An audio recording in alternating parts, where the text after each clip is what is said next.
from what you are traditionally finding in an algebra class.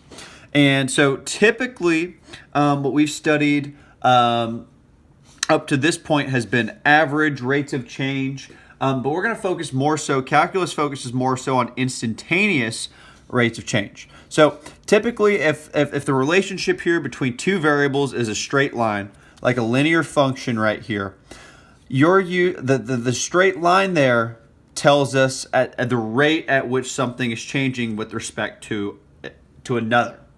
So and that's when we say the average rate of change, that's the gradient or the slope. Slope's probably the most familiar word you all have heard that with.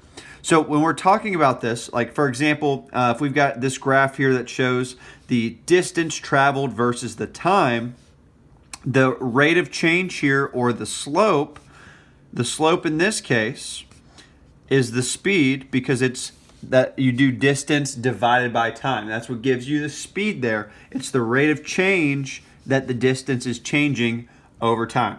Now, if we wanted to calculate the average speed here, we could just do the slope over 2 points. Let's say we knew this point here and we knew this point here. We could just do the rise over the run, and that would give us the average slope over the time period. However, when you think about speed, like you think about you're driving in a car, you're very rarely going the same speed the whole time. You're very rarely going a constant speed. And so typically you'll have periods of speeding up, of slowing down. There can be times of constant speed in there, but think about it. How often are you going exactly 45 miles an hour? Unless you have cruise control on, probably not.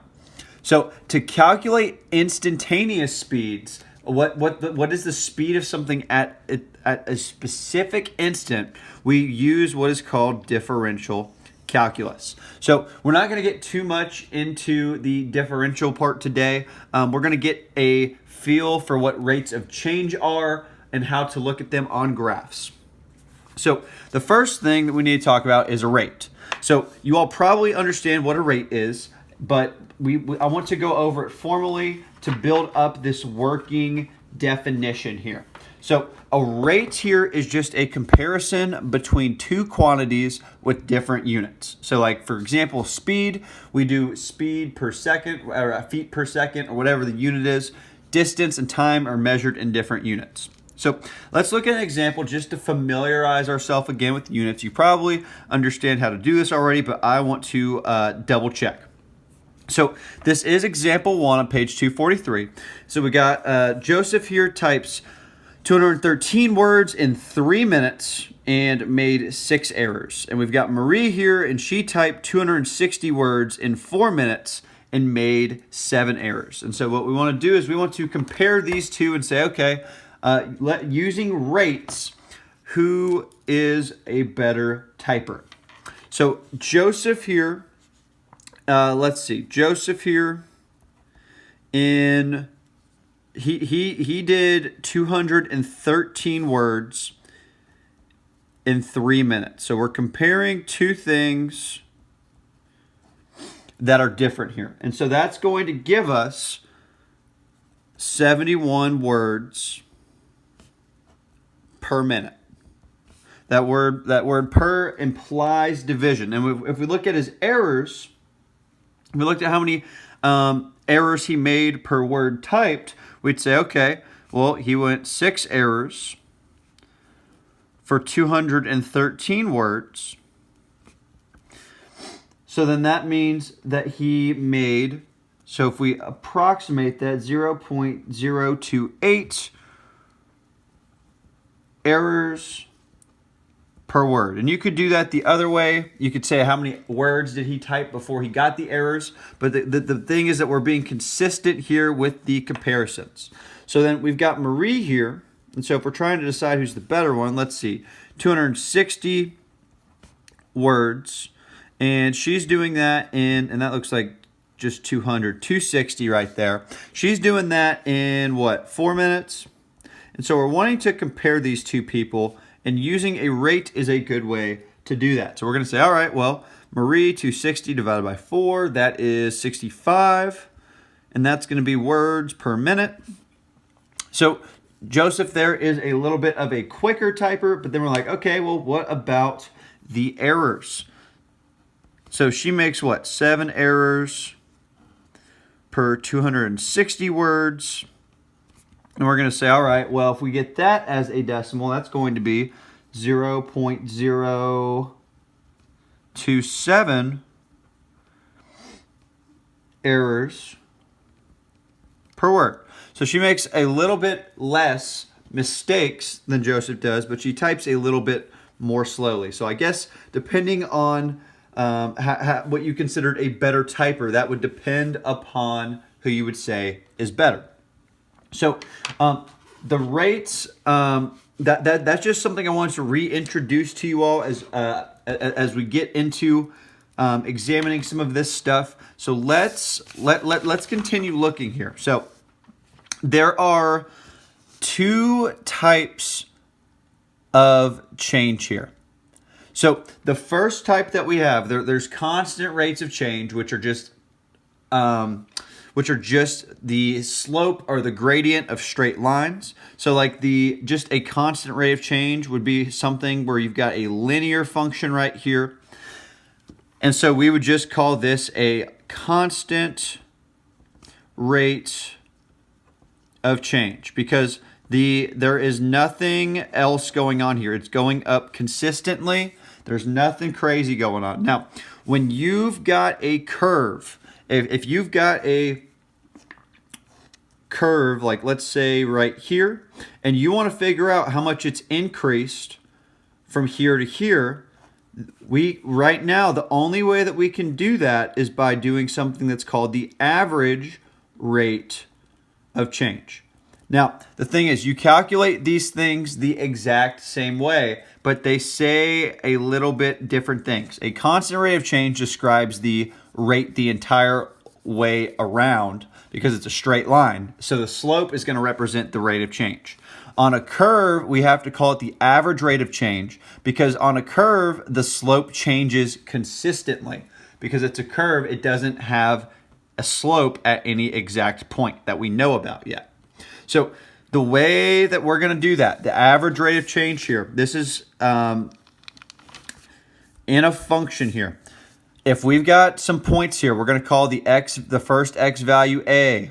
We're going to call the second x value B. We're going to call the first y value here f of A, like we punch A into f of x and we get f of A. That's the first y value. And the second one, we get this f of B right here. The way that you do average rate of change in a function is you just calculate the slope. And some of you all are probably more used to seeing this as y2 minus y1 over x2 minus x1. Well, I need you all to understand these are the same things, but for all intents and purposes, we need to be comfortable working with this one because we're going to have to use this in a couple of weeks.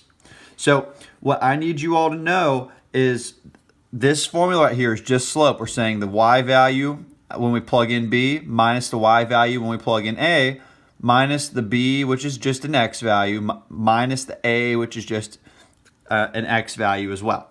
So to make things a little bit simpler, Mr. Price does not have, he did not want to draw these graphs because he does not trust himself to do so. So we're going to look at example 1 right here in your all's book. So we've got Eileen here who is traveling from Amsterdam to Zurich. And this graph here shows the distance that she's traveling against time here. So look at this graph real quick. So the starting point and the ending point. And so we want to ask ourselves, did Eileen travel at a constant speed? Did she get from point A to point B, from Amsterdam to Zurich by doing, or is it Zurich? I'm not sure. I think it's Zurich. So we want to say, did she travel a constant speed? And so the answer for that is no, because if she did, it would be a perfectly straight line. So let me draw that for you all, what that would look like. If she did a straight line, that would be a constant change. But you can see here we start going up and then there's a little bit of a dip in the speed and then we keep going up. and there's a little bit of a dip. So this right here would not be her traveling at a constant speed. And so then we want to say, okay, well, since it's not a constant rate, we can't find the rate of change or the constant rate of change. We've got to find the average rate of change over a period of time. So let's see here. If we're going to do it for the first 5 hours, we're going to use the coordinate here 0, 0. And then let's see, 5 and 300. So I'm going to write those down real quick. So for B1, 0, 0, 5, 300. And then let's see, for B2 over here, we're going to go for the final 5 hours from 5, 300 to 10, what is that, 800? So from 5, 300 to 10, 800. So when we're calculating the average rate of change here, what I need you all to realize, this is just slope. So instead of y2 and y1, x2 and x1, we're just going to use, we're going to call this A and f of A, B and f of B. So we're going to say, all right, well, f of B here is 300 minus the f of A, which is 0, over 5 minus 0. So that's going to give us, what, 300 kilometers in 5 hours, which means that her speed here is 60 kilometers per hour for the first 5 hours. Now for the final 5 hours, it's going to be the same type of deal. We're going to say this is A, this is f of A, this is B, and this is f of B right here. So we're going to say, all right, well, the slope, we're going to do the y coordinates, the rise, figure out how much we go up. So 800 minus 300, and then over the run, 10 minus 5, and that's going to give us, 500 divided by 5, and that's going to be 100 kilometers per hour over the last 5 hours. Over last 5. And this is over the first 5. And this does not mean that this is the speed that they went the entire time. We are not at a place where we can calculate instantaneous speed yet. The only math we have right now is we can calculate the average rate of change here. The average rate of change. So, and we're just using slope to do that. So let's take a look at what it looks like to try and start using the instantaneous rate of change here. So the last thing that we're going to look at today, we're going to look at trying to estimate an instantaneous rate of change. And the way that I need you all to think about this, when you're thinking about instantaneous speed, think about when you are in the car. You're thinking and you're traveling and you're driving down New Circle. And let's say you're going 60 miles an hour. That's not your average speed because eventually you will have to stop. There are some stoplights on New Circle. And this is not your average speed, but this is instantaneous. This is at this moment right here. This is how fast you're traveling. So we talked about average rate of change here. If we got A and B that are 2 points on just a curve, just some function right here. We've got this curve right here. And we've got the average rate of change, which is this chord right here. This slope, that's what you're calculating when you do an average rate of change. You're saying, I'm going to just create a chord from A to B, and that is going to be how I calculate the average rate of change. Now, to calculate the instantaneous rate of change, what we do is we say, okay, we're going to put, if we could put a finger on B right here, and we're going to drag it closer and closer, and we're still going to do the slope, and we're going to bring it all the way to A here, so that A and B are going to be overlapping one another. And so what that means, as the chord, so the chord AB here, this chord right here is going to turn into when A and B are overlapping, this tangent, and what a tangent line is a line which just goes through a curve at one point. So this tangent line right here is going through this curve at the point A. And the thing is, the average rate of change of a tangent is the instantaneous rate of change. It is the instantaneous speed or the instantaneous slope at that point. So what we're going to do today is to estimate instantaneous rates of change is we're going to draw what's called a tangent. And it is a line that has the exact slope of that point, but only passes through the point one time. It only passes through the point one time. So let's take a look at this real quick. So there is a rule, a theorem here that states that the instantaneous rate of change in f of x in any function at any point is when the slope is tangent to that point.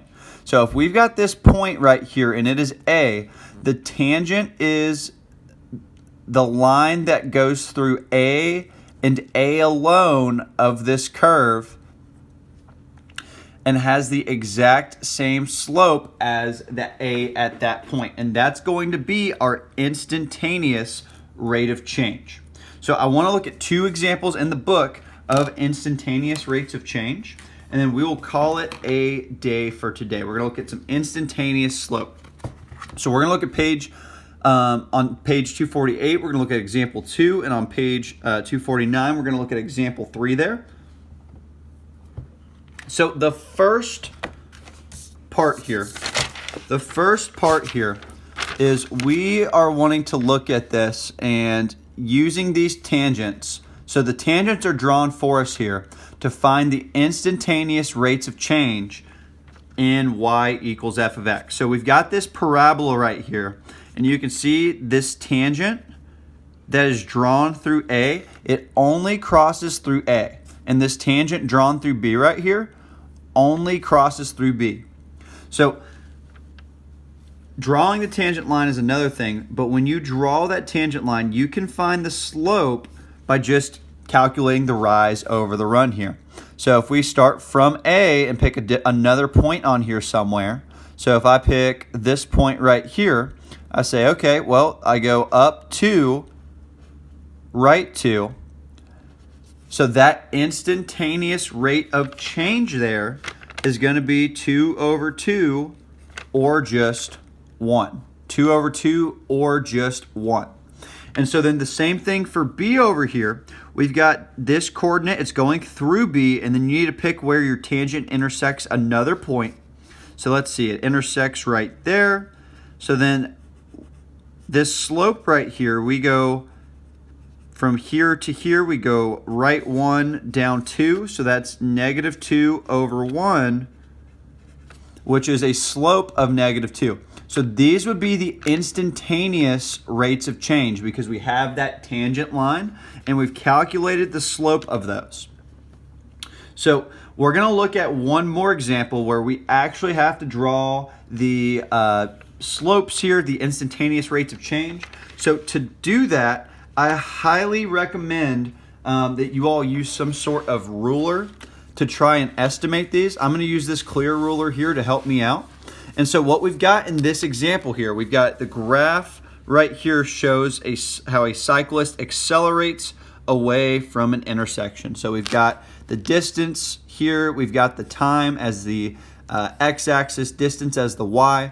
And so we want to estimate the instantaneous speed of the cyclist after 4 seconds and after 6 seconds. So if we want to estimate instantaneous speed, what we have to do is we have to try and draw a line that's only going to go through that point right there. That's only going to touch that point right there. So let's see. Mr. Price, if I want to make this go to where it's only intersecting that, I think that will do. So if I draw this tangent right here, oh, come on, Mr. Price.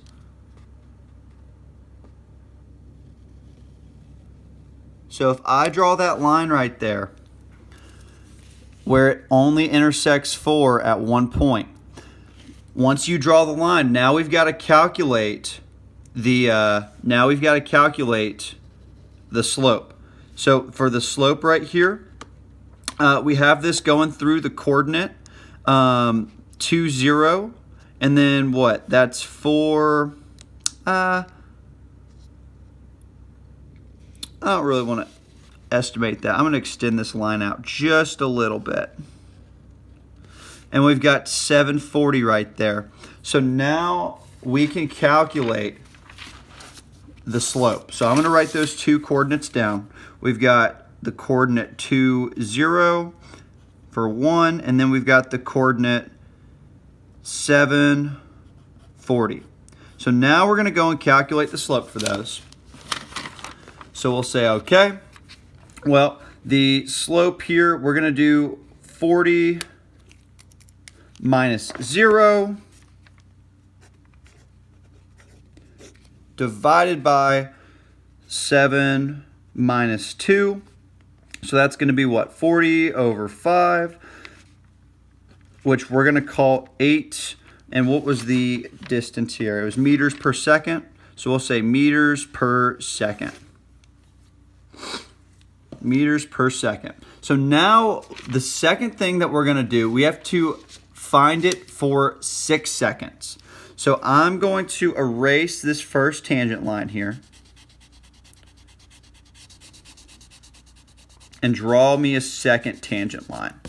Now this one is going to go through the coordinate 6 right here. So again, I'm going to put my ruler up to this thing to where it only touches, when I draw a line right here, through 6.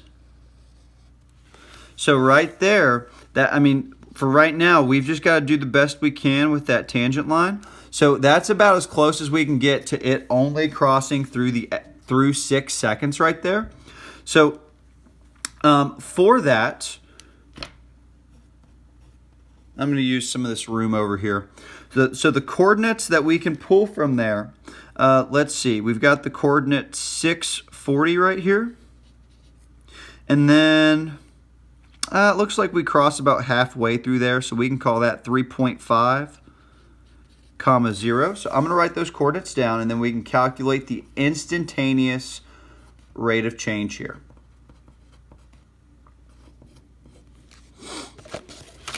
So those coordinates here, we've got 640 and 3.50. So let's see, we're going to do 0 minus 40 over 6 minus, or excuse me, 3.5 minus 6. So that's going to give me negative 40 divided by negative